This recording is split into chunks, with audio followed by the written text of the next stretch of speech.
Hello friends, आज हम जिस विषय पर बात करेंगे वो बुद्धि के सिद्धांतों के बारे में हम बात करेंगे।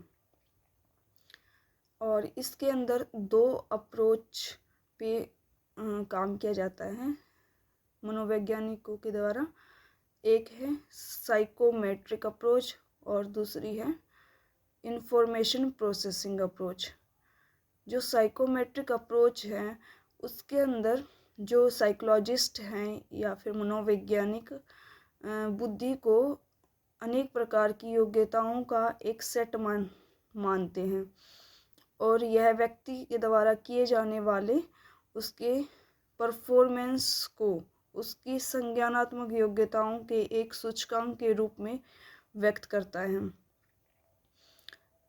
जो साइकोमेट्रिक अप्रोच है इसके अंदर ऐसा हो सकता है कि किसी व्यक्ति के अंदर भाषा का अच्छा गुण हो सकता है कि कोई पेंटिंग अच्छी कर सकता है।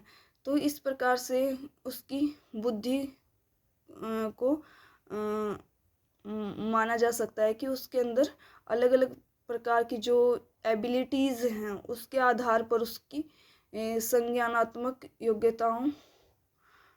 योग्यता है वो मापी जा सकती है।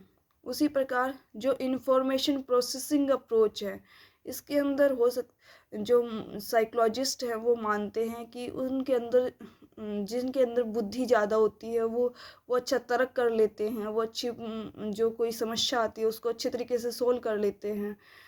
तो इन दोनों अप्रोच हैं वो अलग अलग तरीके से अपना दृष्टिकोण रखते हैं बुद्धि के बारे में।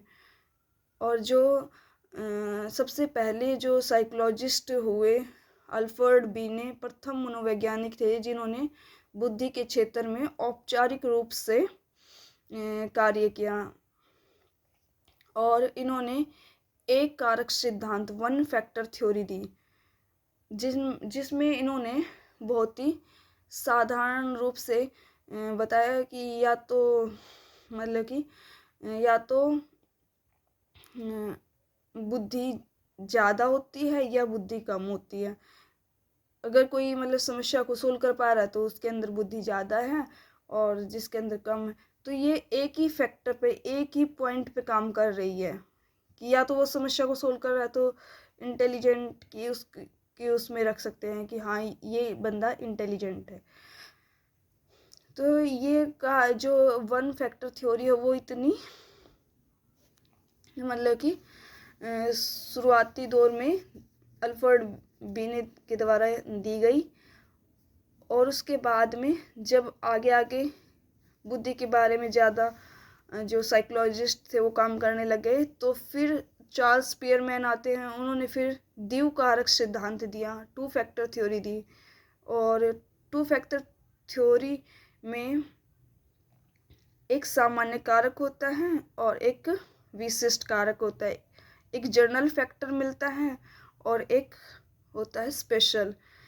जो जनरल फैक्टर होता है वो प्रत्येक जो भी कार्य करता है उसके ऊपर इफेक्ट डालता है, उसके ऊपर उसका प्रभाव होता है। और जो विशिष्ट होते हैं वो हो सकता है कि वो किसी भी क्षेत्र में